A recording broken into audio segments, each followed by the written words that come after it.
گاڑی چڑھ گئی تو بچ گیا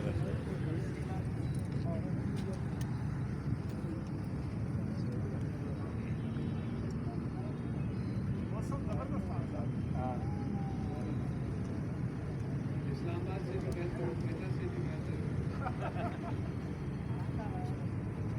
اصل خان صاحب کی وجہ سے موسم اچھا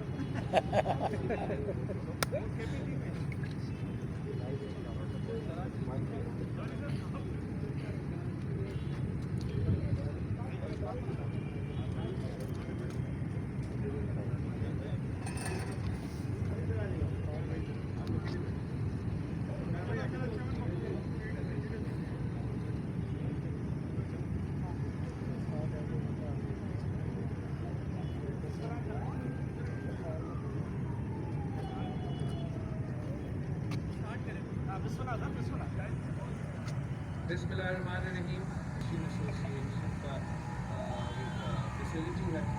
جس کا حکومت نے ساتھ دے کے بڑا انویسٹمنٹ کر کے یہاں کا کچھ ہاکی گراؤنڈ اور جاگنگ ٹریک اور واکنگ ٹریک اوپن اسپیسز کا ہیلتھ فیسلٹیز پہنچائے ہیں. میں سمجھتا ہوں کہ یہ جو سینٹر ہے یہاں بہت اچھا کام ہوتا ہے جہاں نوجوانوں کے لیے پازیٹیو ایکٹیویٹیز کے موقع دیے جاتے ہیں. اور بہت خوش ہوں کہ صرف حکومت اس قسم کے جو ادارے ہیں کو سپورٹ کر رہے ہیں جو اس صوبے کے جو نوجوان ہیں ان کے لیے پازیٹیو ایکٹیویٹیز پرووائڈ کریں. یہاں اسپورٹنگ ایکٹیویٹیز بھی ہوتے ہیں, ٹریننگ بھی ہوتا ہے, اسکلس ڈیولپمنٹ بھی ہوتے ہیں. تو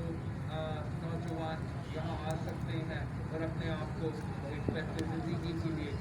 تیار بھی کر سکتے ہیں. کراچی میں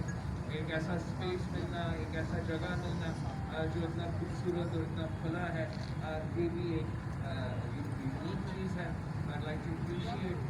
the Sindh government's initiative. اور ان شاء اللہ تعالیٰ آپ دیکھیں گے کہ سندھ حکومت جہاں بھی اس قسم کا پازیٹیو کام ہو رہا ہوگا اور ان کے ساتھ دیکھ کے اس پازیٹیو کام میں ان شاء اللہ تعالیٰ اضافہ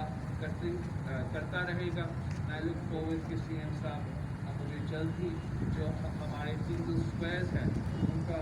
نئے فیزز انوگریٹ ہونے کے لیے تیار ہیں, ان کے لیے بھی ان شاء اللہ تعالیٰ. لیکن جب سے اس کی تعیناتی ہوئی ہے, میں اس کو محمد میں میر کہتا ہوں, تو میر کی جب سے تعیناتی ہوئی ہے کراچی سے لے کر اسلام آباد تک کھلبلی سے مچ گئی ہے. وفاقی وزراء اور اس کے جو میں نام نہیں لے رہا ہوں سمجھ گئے نا, وہ سارے اس پر اتنا برس رہے ہیں جیسے ابھی تک کراچی میں بادل بھی نہیں برسے. اور دوسری بات یہ ہے کہ وہ قوتیں بھی ان کو شاید حقیقی خوف ہو گیا ہے جو 40 سال سے آپ کا کراچی میں راستہ روکے ہوئے تھے کہ آپ پہلی مرتبہ واقعی آپ کراچی فتح کرنے جا رہے ہیں اور ان کو خوف ہوا ہے. دیکھو ہم سمجھتے ہیں کہ آپ نے اچھا ایک آبزرویشن کیا ہے کہ کیوں اتنا تکلیف اسلام آباد کو ہمارے اپوزیشن کے جماعتوں کو ہوتا ہے. اور میرا خیال میں ان کا ایک ہیبٹ بن گیا ہے کہ وہ کراچی کے لیے کچھ کرنے کو تیار نہیں ہے اور نہ کسی اور کو کرنے کو اجازت دے رہے ہیں. اور ان کو اس بات کی تکلیف ہے کہ پاکستان پیپلز پارٹی کے اندر محنت کرتی ہے, ان کی سازشوں کے باوجود, ان کے ساتھ نہ دینے کے باوجود, کم مسائل کے باوجود مشکل ہے کہ ان کے مسائل کا حل اور واحد امید پاکستان پیپلز پارٹی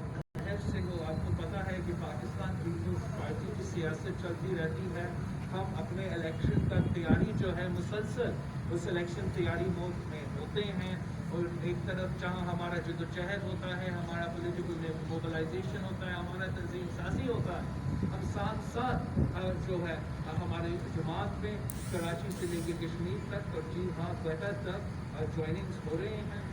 زور اور شور سے ہو رہے ہیں, نچلی سطح سے لے کے اوپر سطح تک بڑے بڑے لوگ شامل ہو رہے ہیں. اور میں سمجھتا ہوں کہ جب کوئی محنت کرتا ہے, جب نیک نیتی کے ساتھ ایک کام کیا جاتا ہے اور عوام نے دونوں باقی جماعتوں کو بھگتا ہے, دونوں باقی جماعتوں کے حکومتیں بھگتے ہیں,